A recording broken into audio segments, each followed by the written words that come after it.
Pernikahan gokil. Bagian 1. Mengusulkan pria tak dikenal. Aku berlari melewati kerumunan orang yang membawa koper dan tas. Bandara Soekarno-Hatta sangat ramai pada saat ini. Beberapa dari mereka mendelik kepadaku saat aku menabrak mereka, namun seketika mereka menjadi bingung melihatku. Aku berjalan layaknya orang bingung dengan menggunakan gaun pengantinku yang kusut. Tatanan rambut dan make-upku berantakan oleh angin dan air mata. Heelsku kutenteng menggunakan tangan dan aku berlari telanjang kaki di lantai bandara. Buket bunga mawar putihku sudah kulempar sejak aku keluar taksi tadi. Air mataku jatuh sambil terus mengulang isi surat yang diberikan lelaki yang sangat kucintai. Untuk Seilaku yang manis, aku sangat menyesal harus memberitahumu tentang hal ini menggunakan sepucuk surat.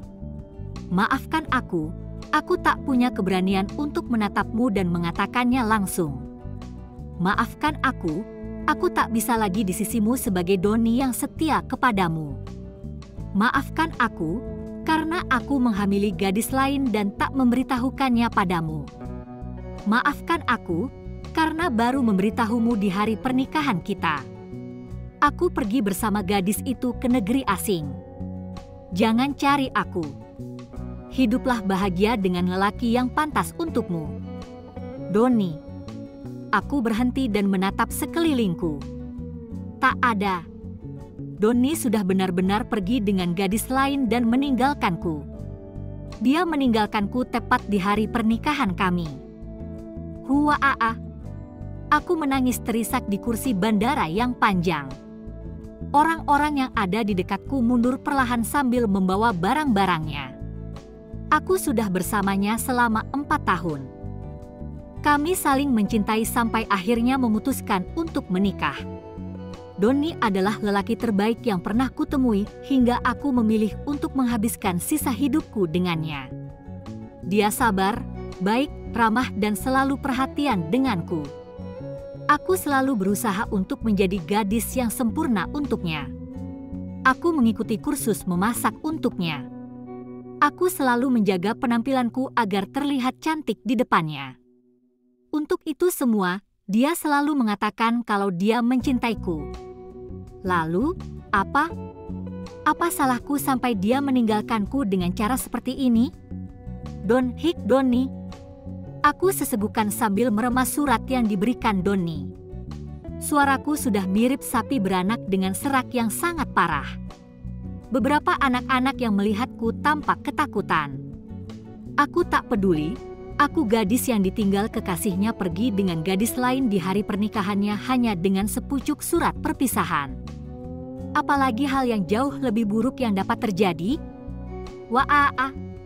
Apa salahku sampai kamu buat aku seperti ini? Don, aku berteriak frustasi sambil menelungkupkan wajahku. Aku hancur dan sakit hati. Donyu pergi, apalagi yang aku punya? Orang-orang menatapku takut saat aku mengintip melalui tanganku.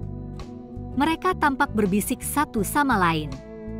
Tak mungkin ada orang yang berbaik hati ingin mendekati atau bertanya masalah yang dihadapi gadis gila dengan gaun pengantin kacaunya sepertiku. Kalaupun ada, itu orang paling mulia yang pernah kutemui. Tuhan, aku bersumpah kalau sampai ada orang yang menghiburku sekarang, jika dia perempuan, aku akan menjadikannya saudaraku dan jika dia lelaki, aku akan langsung melamarnya menjadi suamiku. Ucapku tanpa sadar pada diriku sendiri. Aku tertawa sendiri mendengar sumpahku. Tak mungkin ada orang yang mau repot-repot menghibur orang yang tak dikenalnya. Bagaimana mungkin kamu menguasai kursi tunggu sebanyak ini di bandara? Aku mendongakkan kepala mendengar suara bas lelaki di depanku. Lelaki bertubuh tinggi dengan gaya pakaian yang sangat keren berdiri di depanku dengan kacamata hitamnya. Aku menatapnya bingung.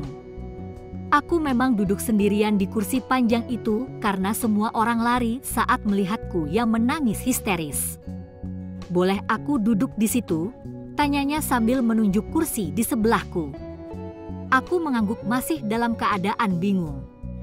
Apa mungkin lelaki ini tak sadar kalau aku ini terlihat sebagai gadis gila yang batal menikah oleh orang-orang? Jadi apa alasanmu meraung-raung di tengah bandara dengan gaun pengantin seperti ini? Aku menoleh ke lelaki yang berada di sampingku itu. Dia duduk tepat di sampingku meski ada banyak kursi kosong di sebelahnya. Apa dia benar-benar ingin dianggap gila juga oleh orang-orang? Hei, aku sedang bicara denganmu. Kenapa malah melamun? Tanya lelaki itu lagi. Aku batal menikah. Ucapku singkat setelah sadar dari pikiranku. Aku memilih untuk tak mengacuhkan tingkah lelaki ini.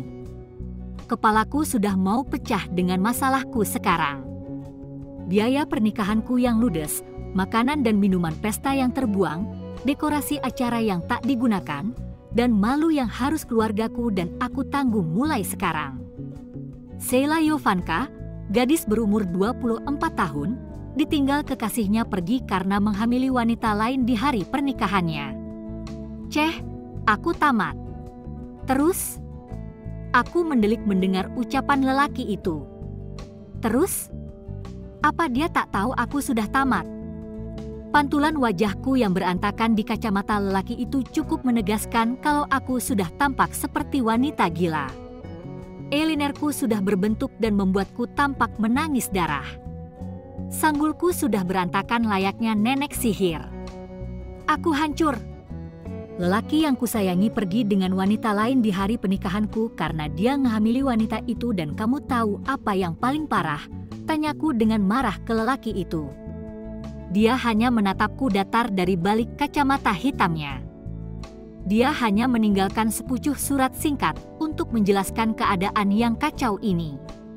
Air mataku tumpah lagi hingga aku menelungkupkan wajahku. Aku bahkan menaikkan kedua kakiku di atas kursi dan menyembunyikan wajahku di antara lutut dan gaun pengantinku. Terus kamu mau balas cowok itu dengan cara apa?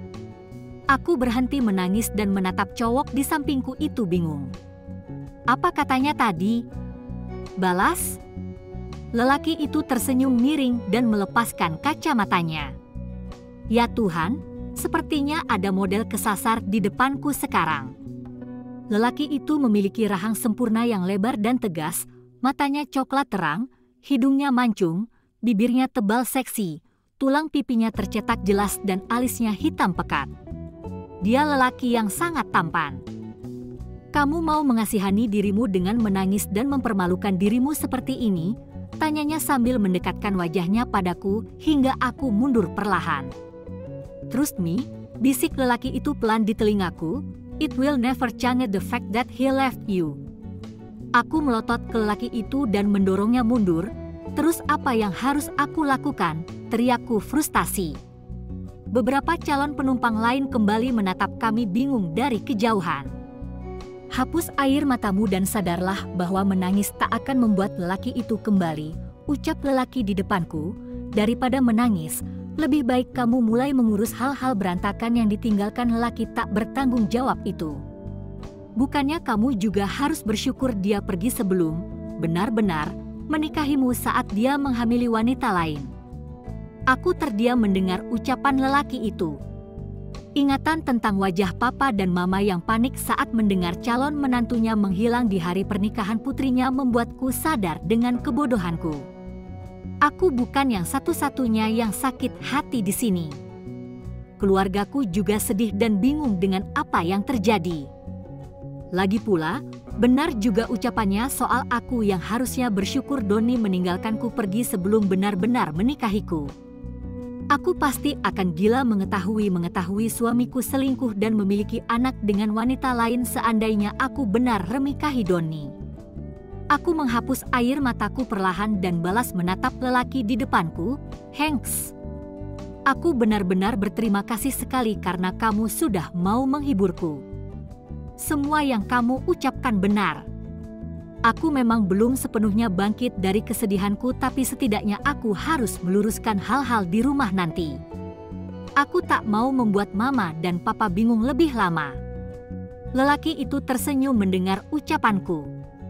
Astaga, senyumannya sangat mempesona dengan sepasang lesung pipinya yang menyembul. Aku balas tersenyum dan berdiri dengan menenteng heelsku. Kalau begitu, aku pulang dulu. Ada banyak urusan yang harus kuselesaikan sekarang. Baru 2 langkah aku berjalan, tiba-tiba tanganku dicekal hingga aku tersentak ke belakang. Urusanmu denganku belum selesai, Miss. Aku mendongak ke atas dan mendapati lelaki tampan itu menunduk untuk menatap wajahku. Wajahnya kami sangat dekat dan tubuh tingginya membuatku merasa kecil di hadapannya, padahal badanku bisa dibilang tinggi untuk rata-rata wanita. Urusan apa? Tanyaku bingung, sadar dengan keanehan posisi kami. Lelaki itu menyeringai hingga aku meneguk ludahku. Soal sumpahmu tadi. Sumpah, ulangku bingung. Lelaki itu mengangguk, ya, sumpah kalau sampai ada orang yang menghiburmu, jika dia perempuan kamu akan menjadikannya saudaramu dan jika dia laki-laki maka kamu akan melamarnya menjadi suamimu. Aku melepaskan cekalan tangan lelaki itu dan menatapnya kaget. Kamu dengar? Aku menghiburmu karena mendengar sumpahmu itu tadi. Jawab lelaki itu sambil memainkan kacamatanya. Aku tak tahu apa dia bersungguh-sungguh dengan ucapannya itu. Ayo, lamar aku. Ucap lelaki itu dengan nada memaksa. What? Melamar? Aku? Bagaimana mungkin seorang gadis melamar seorang lelaki yang bahkan baru sekali ditemuinya? Well, meskipun lelaki itu sangat tampan seperti ini, tetap saja ini tak masuk akal. Wow, aku tadi hanya asal bicara. Kamu tidak berpikir ini serius kan?